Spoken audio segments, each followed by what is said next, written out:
28 सितंबर 1907 को पंजाब के बंगा गांव में एक सितारे का जन्म हुआ। उनका नाम था भगत सिंह। उनका जन्म स्वतंत्रता सेनानियों के परिवार में हुआ था। उनके पिता किशन सिंह और चाचा अजीत सिंह गदर पार्टी के सक्रिय सदस्य थे। यह पार्टी भारत की आजादी के लिए लड़ती थी। छोटे भगत बड़े हुए तो चारों तरफ क्रांति और बलिदान की बातें होती थी। उन्होंने अंग्रेजी हुकूमत के तहत अपने लोगों पर होने वाले अत्याचारों के बारे में सीखा। बचपन के इन्हीं अनुभवों ने उनके भाग्य को आकार दिया। बचपन से ही भगत सिंह में न्याय की प्रबल भावना थी। उन्होंने अंग्रेजी हुकूमत के आगे झुकने से इनकार कर दिया। अपने आसपास दिखाई देने वाली गरीबी और पीड़ा से वे बहुत परेशान थे। उन्होंने औपनिवेशिक शासन द्वारा थोपी गई असमानताओं पर सवाल उठाए। उनकी आत्मा सिर्फ अपने लिए नहीं बल्कि सभी भारतीयों के लिए आजादी की चाह रखती थी। 1919 में जलियांवाला बाग मर्डर कांड भगत सिंह के जीवन का एक महत्वपूर्ण मोड़ था। यह भयानक घटना, जहां ब्रिटिश सैनिकों ने निहत्थे सिविलों पर गोलियां चलाईं, ने उन्हें झकझोर कर रख दिया। उस समय वे केवल 12 वर्ष के थे, लेकिन नरसंहार की स्मृति उनके मन में बस गई। अंग्रेजों की क्रूरता ने उन्हें क्रोधित कर दिया। उन्होंने अपनी जान की परवाह न करते हुए अपने देश की टुडे आदि के लिए लड़ने की कसम गैप। भगत सिंह ऐसे दमनकारी शासन में जीने के बारे में सोच भी नहीं सकते थे। वे पूर्ण स्वतंत्रता के लिए लड़ने वाले एक रेवोल्यूशनकारी संगठन हिंदुस्तान रिपब्लिकन एसोसिएशन में शामिल हो गए। उन्होंने ब्रिटिश साम्राज्य को पूरी तरह से उखाड़ फेंकने की वकालत शुरू कर गिवन। उनका मानना था कि शांतिपूर्ण विरोध प्रदर्शन काफी नहीं है। उन्होंने महसूस किया कि सच्ची टुडे आदि हासिल करने का एकमात्र रास्ता सशस्त्र क्रांति है।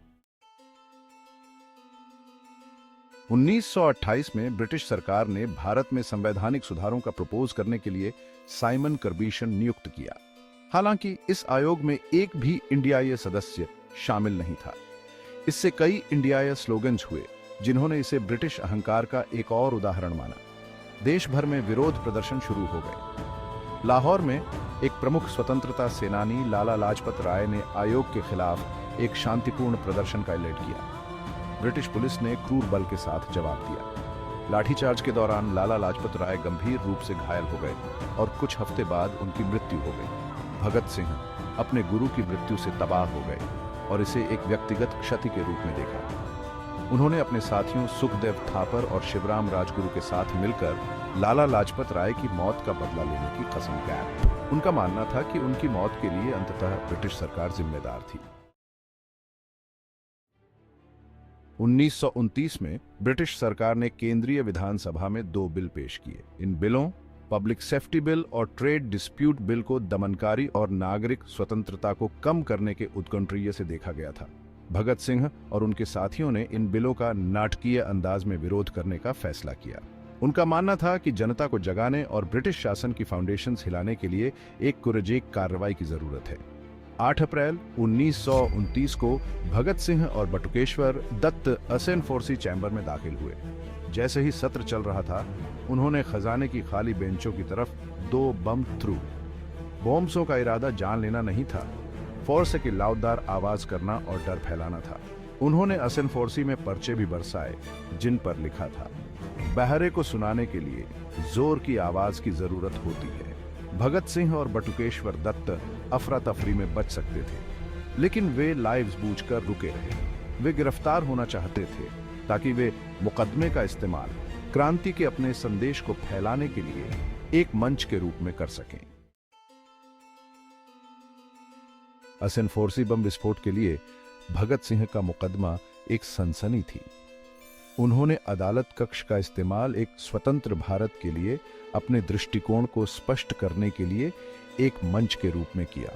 उन्होंने पूर्ण स्वतंत्रता की आवश्यकता के बारे में पूरी लगन से बात की। उन्होंने अपने मुकदमे का इस्तेमाल राजनीतिक कैदियों की दुर्दशा को उजागर करने के लिए भी किया, जिनके साथ ब्रिटिश जेलों में अमानवीय व्यवहार किया जाता था। जेल में भगत सिंह ने राजनीतिक कैदियों के लिए बेहतर परिस्थितियों की मांग को लेकर 116 दिनों की भूख हड़ताल की। वे और उनके साथी रेवोल्यूशनकारी सामान्य अपराधियों के रूप में नहीं, फोर्स की राजनीतिक कैदियों के रूप में पहचाने लिप्सा चाहते थे। उन्होंने उचित भोजन, कपड़े और किताबों और समाचार पत्रों तक पहुंच के अधिकार की मांग की। भूख हड़ताल ने राष्ट्रीय ध्यान आकर्षित किया और उनके उत्कंठाय के प्रति सहानुभूति अराउज्ड। अपने बिगड़ते स्वास्थ्य के बावजूद भगत सिंह दृढ़ बने रहे। उनके साहस और डिटर्मिनेशन ने पूरे भारत के लोगों को प्रेरित किया। व्यापक जन समर्थन और दया की अपीलों के बावजूद ब्रिटिश सरकार भगत सिंह और उनके साथियों का उदाहरण पेश करने के लिए दृढ़ थी। उन पर लाहौर साजिश मामले के दौरान एक पुलिस अधिकारी जॉन सॉनफियर्स की हत्या का चार्ज लगाया गया था, एक ऐसा चार्ज जिस पर व्यापक रूप से विवाद हुआ था। मुकदमा एक धोखा था। ब्रिटिश सरकार ने मनगढ़ंत सबूतों का इस्तेमाल किया और गवाहों को डर रया थ्रेटन। 23 मार्च 1931 को भगत सिंह, सुखदेव थापर और शिवराम राजगुरु को लाहौर सेंट्रल जेल में फांसी दे दी गई। वे केवल अपने शुरुआती 20वां दशक में थे। उनके फांसी की खबर से पूरे भारत में सदमे की लहर दौड़ गई। लाखों लोगों ने उनके निधन पर शोक व्यक्त किया। उन्होंने अपने देश की टुडे आदि के लिए अपनी जान न्योछावर कर दी थी। उनकी शहादत इंडिया या स्वतंत्रता आंदोलन का नारा बन गई। भगत सिंह, सुखदेव और राजगुरु की फांसी इंडियाई स्वतंत्रता आंदोलन में एक महत्वपूर्ण मोड़ थी। इसने इंडियाइयों की एक पीढ़ी को कट्टर बना दिया। उनके फौरसिदान ने लाखों लोगों के दिलों में आग लगा गिवन। उनके साहस और फौरसिदान से प्रेरित होकर जीवन के सभी क्षेत्रों के लोग टुडे आदि के संघर्ष में शामिल हो गए। ब्रिटिश सरकार ने विद्रोह की भावना को कुचलने की उम्मीद की थी, लेकिन इसके बजाय उन्होंने इसे हवा गिवन। हालांकि वे एक स्वतंत्र भारत को देखने के लिए जीवित नहीं रहे, लेकिन उनके फौरसिदान ने आने वाली पीढ़ियों के लिए मार्ग प्रशस्त किया। उनकी मौतों ने ब्रिटिश शासन की क्रूरता और न्याय और निष्पक्षता के उसके दावों की कुर्बी को उजागर किया। वे उत्पीड़न के खिलाफ प्रतिरोध के प्रतीक बन गए। उनके नाम साहस, कंट्री भक्ति और टुडे आदि की अटूट खोज का पर्याय बन गए। भगत सिंह सिर्फ एक रेवोल्यूशनकारी ही नहीं, फोर्स की एक विपुल आर्टिकल्स और विचारक भी थे। उन्होंने सोसाइटीवाद, साम्यवाद और मजदूर वर्ग की दुर्दशा सहित कई विषयों पर कई लेख और निबंध लिखे। वे दुनिया को बदलने के लिए विचारों की शक्ति में विश्वास करते थे। उन्होंने एक ऐसे समाज की वकालत की जो शोषण और असमानता से मुक्त हो, जहां सभी को समान अवसर मिले। जोश और दृढ़ विश्वास से भरे उनके आर्टिकल्सन ने अनगिनत लोगों को प्रेरित किया। उनका तर्क था कि सच्ची टुडे आदि का मतलब सिर्फ राजनीतिक स्वतंत्रता ही नहीं, फोर्स की सामाजिक और आर्थिक न्याय भी है। उन्होंने एक ऐसे भारत की कल्पना की जहां हर किसी के साथ, चाहे वह किसी भी जाति, पंथ या धर्म का हो, समानता और सम्मान के साथ व्यवहार किया जाए। उनके विचार आज भी लोगों को प्रेरित करते हैं। भगत सिंह का भारत का विजन सिर्फ ब्रिटिश शासन से टुडे आदि पाने तक ही सीमित नहीं था। उन्होंने एक ऐसे भारत का सपना देखा था जो हर तरह के उत्पीड़न से मुक्त हो। उन्होंने एक सोशलिज्मी भारत की कल्पना की जहां अमीर और गरीब के बीच की खाई को पाटा जा सके। वे शिक्षा की शक्ति में विश्वास करते थे और एक ऐसा समाज बनाना चाहते थे जहां सभी को गुणवत्तापूर्ण शिक्षा हासिल हो।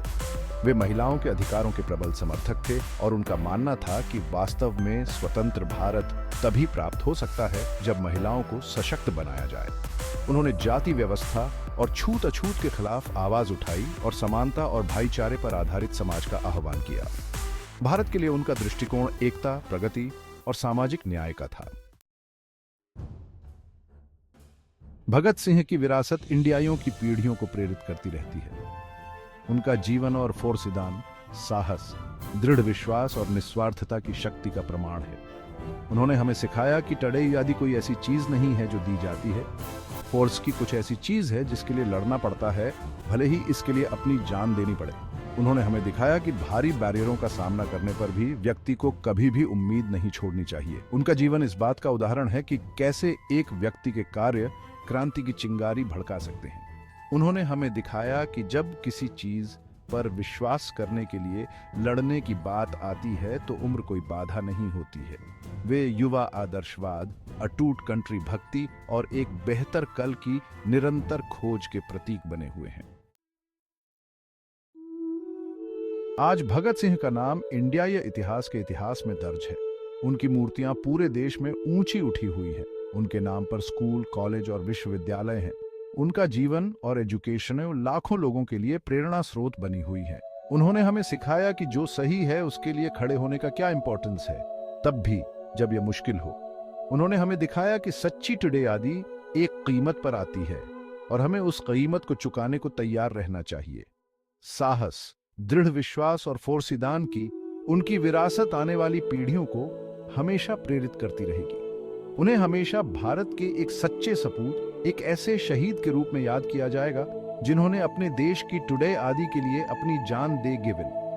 वे हमें यह याद दिलाते रहते हैं कि न्याय और समानता की लड़ाई एक सतत लड़ाई है और हम सभी को उस भारत के निर्माण के लिए प्रयास करना चाहिए जिसका उन्होंने सपना देखा था।